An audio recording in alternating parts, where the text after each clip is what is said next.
سرکار امام علی مقام کی بارگاہ میں امام قاسم آتے ہیں، کہتے ہیں چچا اجازت۔ امام حسین نے سر سے پیر تک دیکھا، کہا کہ جو جاتا ہے واپس نہیں آتا، میں کیسے اجازت دے دوں؟ نہیں، میرے بھائی کی نشانی ہو قاسم، وہ تیرے 3 بھائی تو شہید ہو چکے، حسن مسنہ چھوٹا، اس کا مستقبل کس نے دیکھا؟ امام نے فرمایا نہیں، تم نہیں جا سکتے۔ مشہور روایت ہے، امام قاسم نے بڑی منت کی، اور منت کرنے کے بعد کہا کہ چچا جانے تو دینا۔ آپ نے فرمایا نہیں۔ امام قاسم پلٹے سیدہ زینب سے، چونکہ مردوں کے خیمے الگ تھے اور عورتوں کے خیمے الگ تھے، اور عورتوں میں بھی بہت سو کے خیمے الگ الگ تھے۔ آپ کربلا شریف جائیں گے تو آپ کو پتہ چلے گا کہ آج بھی ان خیموں کے نشانات موجود ہیں۔ امام قاسم سیدہ زینب کے خیمے میں گئے، پھپھی کے خیمے میں، اس لیے کہ سیدہ فاطمۃ الزہرا کے بعد خاندان میں جس عورت کو اور ان کے فیصلے کو حرف آخر مانا جاتا تھا وہ سیدہ زینب کی ذات تھی۔ یعنی یہ ایک ایسی خاتون تھی گویا کہ یہ مرکز تھی ان کا، اور اپنی بات منوانے کے لیے سب اسی طرف کا رخ کرتے تھے۔ سیدہ زینب کے پاس گئے اور روتے ہوئے کہا پھوپھی آج آپ کا بھتیجا قاسم یتیم ہو گیا۔ جملے دیکھیں، آج آپ کا بھتیجا قاسم یتیم ہو گیا۔ پھوپھی نے اپنے بھتیجے کو سینے سے لگا کر رو پڑی، کہنے لگی ایسی بات کیوں کرتے ہو؟ تو کہنے لگے پھوپھی امی، میرے بابا امام حسن تو سن 50 ہجری میں، یعنی آج سے تقریباً 10-11 سال پہلے شہید ہوئے، لیکن آج سے پہلے قاسم نے اپنے آپ کو یتیم محسوس نہیں کیا، اس لیے کہ چچا نے مجھے محسوس ہی نہیں ہونے دیا کہ میرے بابا کا انتقال ہو گیا ہے۔ ہر ضد پوری کی جاتی تھی، ہر مانگ پوری کی جاتی تھی، ہر سوال پورا کیا جاتا تھا، چچا سے کبھی نہ نہیں سنا، لیکن آج داغ یتیمی کا احساس ہو گیا۔ آج چچا نے احساس دلا دیا کہ میں یتیم ہو گیا۔ کیوں؟ اس لیے کہ میں نے ایک ہی چیز مانگی تھی کہ آج مجھے میدان کربلا میں جانے کی اجازت دیں، چچا نے منع کر دیا۔ سیدہ زینب رو پڑی اور امام قاسم رو پڑے۔ ایسے میں امام قاسم روتے روتے اچانک آپ کا ہاتھ اپنے بازو پر گیا۔ جب بازو پر گیا تو کیا دیکھا کہ آپ کے ہاتھ پر ایک تعویذ کی شکل میں ایک چٹھی بندھی ہوئی ہے۔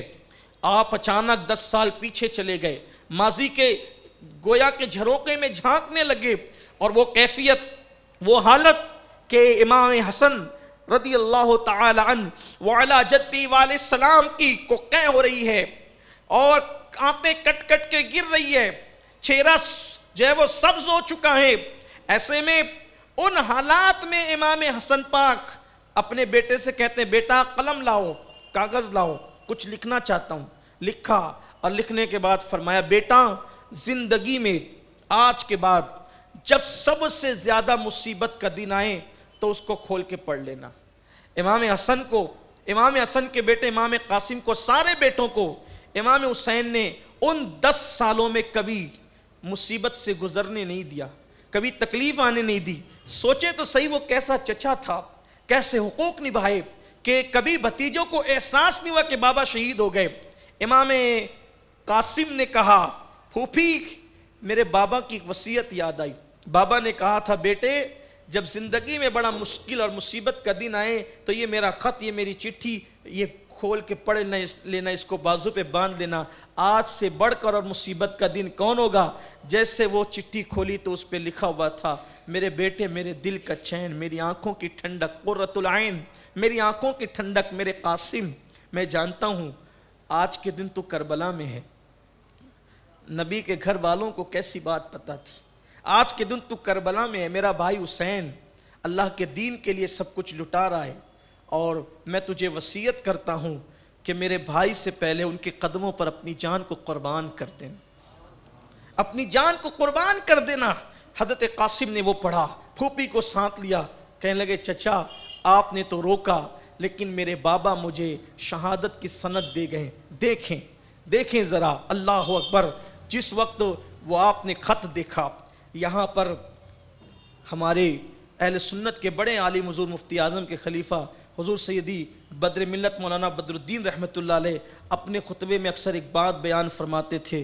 وہ کہتے تھے کہ جب وہ آپ نے وہ خط دیکھا, وہ چٹھی دیکھی امام حسن مجتبیٰ کی تحریر, تو آپ پر ایک کیفیت طاری ہو گئی اور آپ نے ہاتھ اٹھا کر اللہ کی بارگاہ میں دعا کی, اے اللہ میرے مولا, میرے بھائی حسن نے اپنے بیٹے کو میرے قدموں پہ قربان ہونے کی نصیحت کی, اپنی نسل کی پرواہ نہیں کی, اپنی نسل کی پرواہ نہیں کی اور اپنے بیٹے کو میرے قدموں پہ قربان ہونے کی وصیت کی. مولا تو مسافروں کی دعا قبول کرتا ہے.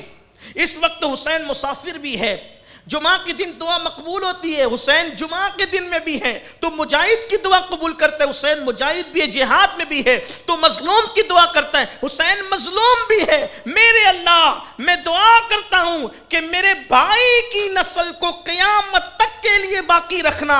گویا کہ اشارہ دیا گیا باقی رہے گی, اور اس کے انعام میں آپ کے بھائی حسن کے یہاں ایک ایسا شہزادہ پیدا کریں گے جو مقام نبیوں میں آپ کے نانا کو دیا گیا ہے, وہ مقام ولیوں میں حسن کے بیٹے عبد القادر جیلانی کو عطا کریں.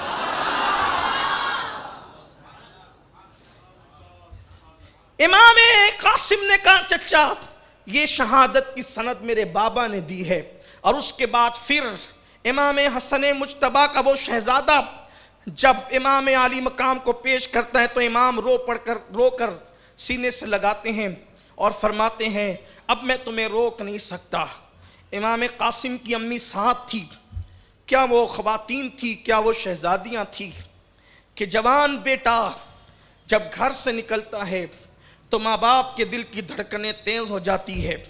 لیکن جب امام قاسم کی امی نے امام قاسم کو سینے سے لگایا تو کہا بیٹے جاؤ اور چچا پر دین کے خاطر قربان ہو جاؤ. اس لیے کہ لوگ تانا دیتے ہیں کہ حسن کو لڑنے کا شعور نہ تھا, جا کر بتا دے کہ تو بہادر باپ کا بہادر بیٹا ہے, جا کے ثابت کر دے. امام قاسم نے کہا بھیجو کس کو بھیجتے ہو. عمر بن سعد نے, شقی ابن سعد نے کہا ارزق تو جا. ارزق نے کہا یہ بچہ ہے, بچے سے میں نہیں لڑتا. تو اس نے کہا یہ علی کا پوتا ہے, علی کا, حسن کا بیٹا یہ. اس نے کہا دیکھ میرا ایک بیٹا جائے گا, پھر دیکھ کس کے دو ٹکڑے ابھی تڑپیں گے. ارزق نے اپنے بیٹے کو بھیجا. جب ارزق نے اپنے بیٹے کو بھیجا تو اس وقت اس نے دیکھا کہ اس کا ایک بیٹا آیا مست ہاتھی کی طرح, اور اس نے امام قاسم کو کہا کہ تم جیسوں کو تو ہم بائیں ہاتھ سے قتل کرتے. امام قاسم نے کہا علی کا پوتا ہوں, پہچانا نہیں تو نے. اور یہ مبالغہ نہیں ہے, ابن جریر طبری کو اٹھا کر پڑھیں, ایک وار میں اس کے دو ٹکڑے کیے, ایک وار میں دو ٹکڑے کیے. اور جب وہ گرا نیچے تو اس کے گھوڑے پر خود بیٹھ گئے, اس کی تلوار پہ قبضہ کر لیا, اس لیے کہ جنگ میں اسے جو ہے وہ جواز کی حیثیت حاصل ہے. پھر اس کے بعد ارزق کا ایک بیٹا جب مرا تو دوسرا اس پہ غصے میں آ کر کے وہ چلا آیا, اس کے بھی دو ٹکڑے کیے. تیسرا غصے میں آیا, اس کو بھی نیزہ مارا, اس کو بھی گرایا. چار اس کے بیٹے مار گرائے. ارزق نے دیکھا تو اب تو وہ بالکل کنگالی ہو گیا تھا, اس کے کوئی بچے تو اب بچے نہیں تھے, چاروں کو جہنم رسید کر دیا. تو وہ مست ہاتھی کی طرح چنگاڑتے ہوئے دھاڑتے ہوئے آیا اور کہا اے لڑکے تو نے میرے 4 بیٹوں کو قتل کیا, اب دیکھ میں تجھے کیسا مزہ چکھاتا ہوں. امام قاسم نے کہا اتنا بڑا پہلوان اپنے آپ کو اور بڑا بہادر سمجھتا ہے, تجھے تو گھوڑے کی زین کسنا نہیں آتی. جیسے کہ تجھے گھوڑے کی زین کسنا نہیں آتی, اس نے زین کی طرف دیکھا, یہ تلوار کا وار کیا کہ اس کے بھی 2 ٹکڑے کر دی. اور اس کے بعد امام قاسم گھوڑے کو دوڑاتے پلٹ کر کے واپس آتے ہیں, اور واپس آ کر کہتے چچا جو مانگا ہمیشہ دیا, ایک کٹورا پانی پلائے, صرف ایک کٹورا.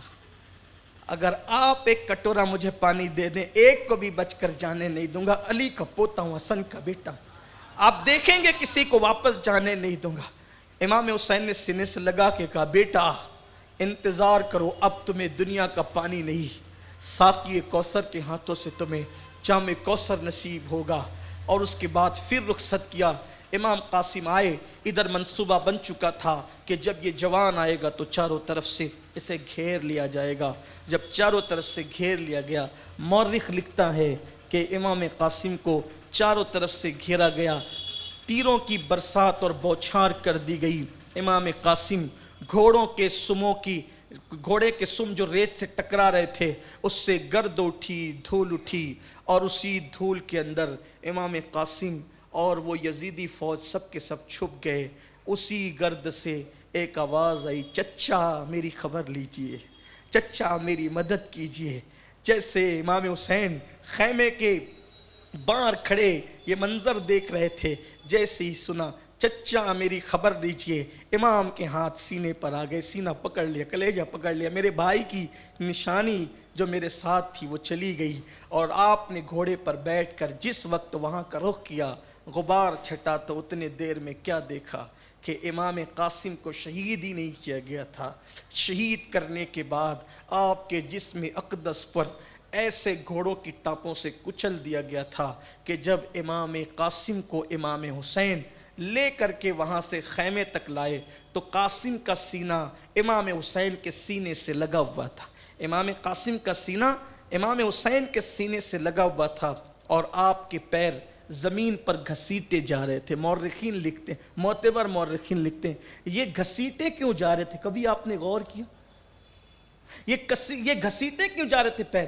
اس لیے کہ جسم اقدس کو کچل کر، اتنا انہوں نے کچل دیا تھا۔ کوئی چیز جب کچلی جاتی ہے تو وہ پھیل جاتی ہے، اتنا کچل دیا تھا کہ آپ کے وہ جسم اقدس سے جو پیر تھے وہ زمین پہ گھسیٹے جا رہے تھے۔